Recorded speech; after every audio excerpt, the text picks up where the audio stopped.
Hey, what is up, Flav City family? It's Bobby, and welcome to the first ever Bobby's Kitchen Basics. Today, we're gonna cover all things chicken breast. I'm gonna show you how to make the ultimate juicy, delicious chicken breast, and I'm gonna show you what you guys are doing wrong, because I've seen plenty of bad techniques out there, and we're gonna get you hooked up on the right track, and we're gonna cook chicken breast 3 ways: in the pan, in the oven, and poached in water. So before we get rocking, hook me up and subscribe to my channel. We are rocking out new videos every single week, and I want you guys to join the Flav City community. All right, in front of me, as you can see, I have 2 chicken breasts. One of these things is not like the other, and this is the one right here. Look at this big fat honker of a chicken breast.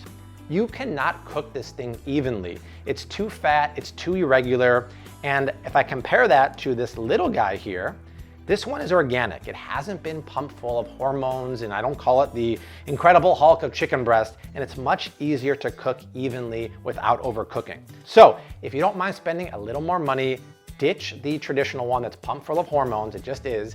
Go for the organic one because it has a lot more flavor and the texture is better. But if you look on the backside, it still has this chicken tender right here. So the first thing we're gonna do is grab a cutting board. We're gonna cut that tender away, that way it cooks more evenly. So go ahead and slice off the chicken tender. Save this for later because that piece is really juicy and tender. And then to flatten out the chicken breast and make it more manageable to cook, I'm gonna put a layer of plastic wrap down over a cutting board, lay down the chicken breast, and then put another layer of plastic wrap on top. Now, you could use a meat mallet to pound this thin, but I'm guessing most of you guys don't have that, so a rolling pin will do the job just fine. The goal here is to pound down and out. You don't want to pound just down because you can tear a hole in the chicken breast. By pounding the chicken breast thinner, it's going to cook quicker and more evenly, and that's really the only way you can make a juicy, not overcooked chicken breast. All right, that looks good. Take a look at the chicken breast. See, it kind of is missing that hump now, right? It's more even, and it's gonna cook a lot more evenly, so that is perfect. Now, chicken needs love in the flavor department, so season it with a generous pinch of salt and a few cracks of pepper, and do that on both sides. I know you think it looks like a little too much salt, but trust me, it'll make the chicken breast taste more chickeny, if that makes sense to you. All right, before I talk about the kind of pan I'm using, one of the most common mistakes people make when cooking chicken breast is cooking cold chicken breast out of the fridge. If you put a cold chicken breast into a hot pan or a hot oven, it's gonna cook unevenly and it's gonna be tough. Think about it. You're gonna lower the temperature of the pan and you're not gonna get that crust on the chicken and it's gonna cook unevenly. So allow this to sit at room temperature for 20 minutes. If you put a spice rub on there, some kind of marinade, that 20 minutes is a great time for that marinade to really go to work. Another thing I wanna talk about is the pan. I'm using cast iron, right? It's like Americana, even though this is a French one. But you will get the best sear, the best crust on your chicken if you use hot cast iron. Can you use nonstick? Of course you can. It's just not gonna have quite as beautiful as a crust as the cast iron. Now, I will put links down below in the description box for the ones I use. But regardless, you have to preheat your pan for 2 minutes over medium-high heat. You really have to give it a time for the temperature to come up. Then, once I drizzle the oil into the pan, I'm gonna use about 2 teaspoons of olive oil. You can also use avocado oil or grapeseed oil. And once that oil goes in the pan, swirl the pan so the oil coats it completely, and then give it 30 seconds. I want that oil to heat up. Hot pan, hot oil, hot crusty chicken. That's what we want. All right, once the oil starts to shimmer a little bit like that, go in with the chicken breast, and that's what you want to hear. You want it to sizzle and start cooking immediately. Tip number 2 that people always do wrong, they start to poke and prod the chicken as soon as it goes in the pan. If you do that, you're gonna ruin the sear on the chicken. So just leave it alone. Let it do its thing for 4 minutes and the crust is gonna be ridiculous. After 4 minutes, take a look at the side of the chicken breast. See how it's kind of white and kind of opaque in color? That pretty much means it's halfway done. So let's flip the chicken. Oh yes. Did I not tell you guys? That golden brown crust is just so darn tasty. And remember, we're only gonna flip it once. So that was 4 minutes on the first side. We're gonna do 3 minutes on the second side. If you poke the chicken, you can kind of tell when it's done, right? It's firm, but has a little give left. And then I'm gonna take it out of the pan. But look at that, you guys. Come on, both sides are golden and sizzly. And then move it to a clean platter. All right, this brings us to another chicken tip that you guys might be doing wrong. When chicken comes out of the pan, it has to rest for 5 minutes before you cut into it. Why? Well, think about it. It just came out of a hot pan. The juices inside of this chicken right now are boiling. If I cut into this chicken, the juices are gonna run out and it's gonna go dry. Chicken breast already tends to be dry and has no fat, so you're not doing it a disservice, or you're doing it a disservice by cutting it. So let it rest for 5 minutes. It will not get cold. If you wanna cover it with plastic wrap, you can. In the meantime, you may have seen me using these splatter guard while cooking. Oil splatters out of the pan all the time. I use these in all my videos. It helps with the cleanup to make it a lot easier. If you don't have one, I highly recommend it. Check it out in the description box below. All right, let's slice up that chicken breast. Oh, this is perfect. It's so juicy. The knife goes through it so easily, and look at that. Have you ever seen such a juicy chicken breast? It's moist, it's perfectly cooked, and that is not overcooked at all, my friends. All right, finally, that is what a chicken breast should be. Gone are the days of dry, overcooked chicken. It's seasoned perfectly, and that crust on there. Have you had a chicken breast that juicy before? No. See, this is a good while, not for a long time. Okay, maybe mom used to make something like that, a right? little bit. Now, if you're wondering how to know when it's done, I'll show you with the oven technique how to use a probe thermometer. But I have so many healthy meal prep recipes featuring chicken breast. You can check out my creamy chicken and mushroom meal prep, my fennel spiced chicken breast with cream spinach. I have a chicken stir fry with marinated chicken breast and low carb veggie and noodle salad. I also have spice crusted chicken breast with wild rice superfood veggie salad. I have so many options to hook you up.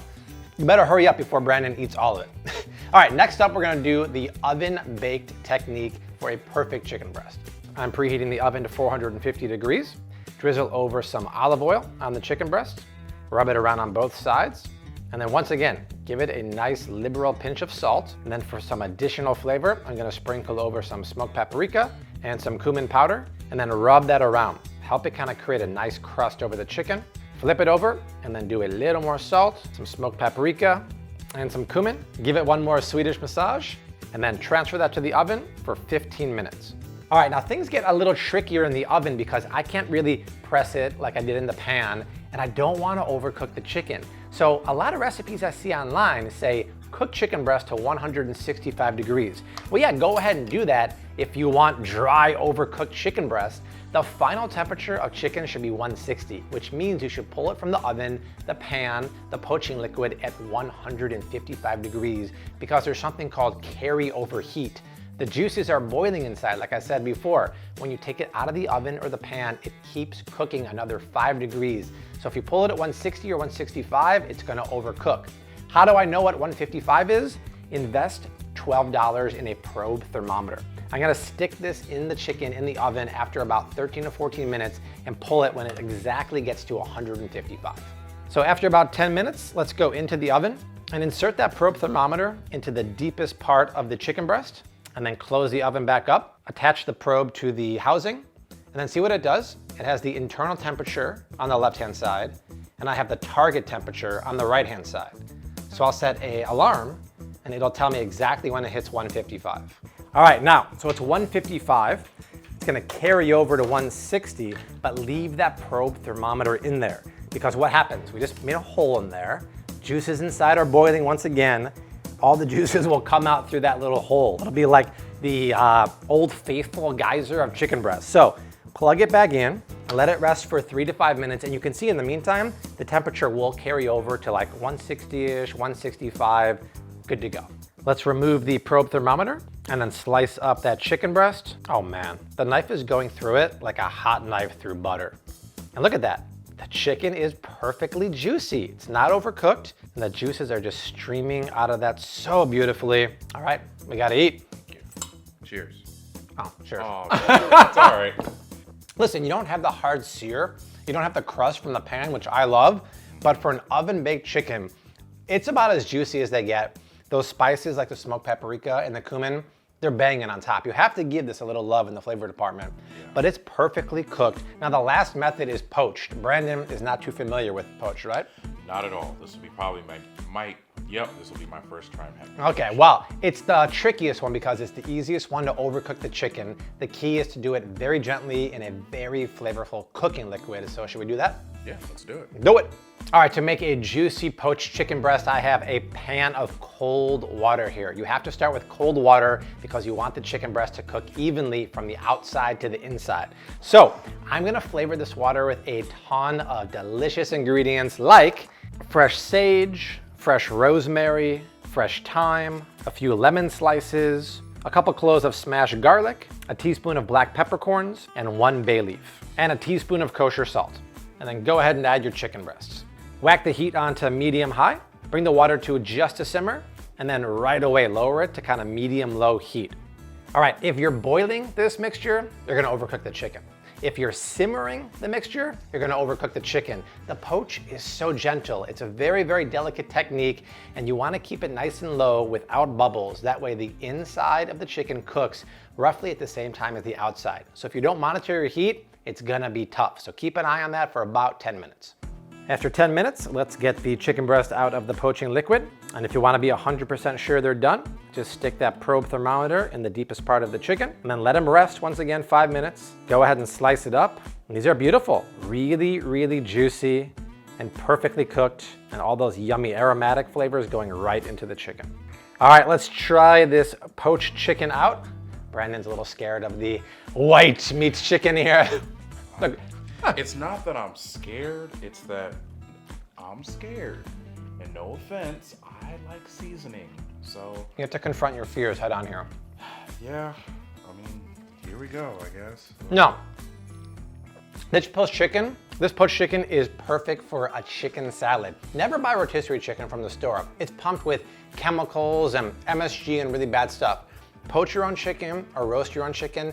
I have a curry chicken salad recipe. I have a keto chicken salad recipe. I have oven roasted chicken salad recipe. Now, this is, to be honest, the least favorite of my 3 preparations.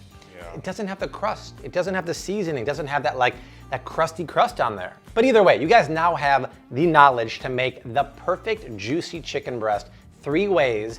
Never ever overcook a chicken breast because you have the tools and techniques to do it. We kind of demystified some popular things that people do wrong with them. And so all the recipes and techniques are down below in the description box. If you have a request for upcoming Bobby's Kitchen Essentials and Basics, leave a comment, let us know. Subscribe to our channel. Share this video if you want to see 2 more recipes that feature chicken breast and yummy, yummy meal prep recipes. They're streaming below me right now. But I will see you soon. Hashtag keep on cooking, mad love. Peace.